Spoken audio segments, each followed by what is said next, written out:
Hi guys, one day one night travel plan. Hyderabad to Mantralayam, that to in a very low budget 1500 రూపీస్లో ఎలా plan చేసుకోవాలో చెప్తాను వినండి.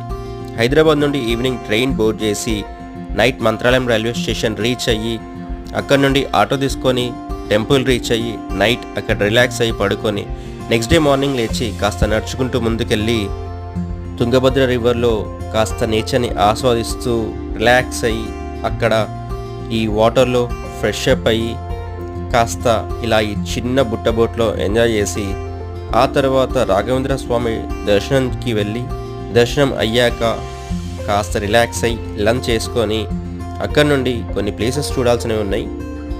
First వచ్చేసి అభయ ఆంజనేయ స్వామి టెంపుల్, దీని తర్వాత పంచముఖి ఆంజనేయ స్వామి టెంపుల్, దాని పక్కనే మనకు ఉంటుంది శ్రీ లక్ష్మీదేవి టెంపుల్. ఇవన్నీ చూసుకున్న తర్వాత మనం రిటర్న్ అయిపోవచ్చు. ఫుల్ వీడియో కోసం ఛానల్లో ఉన్న వీడియోని చూసి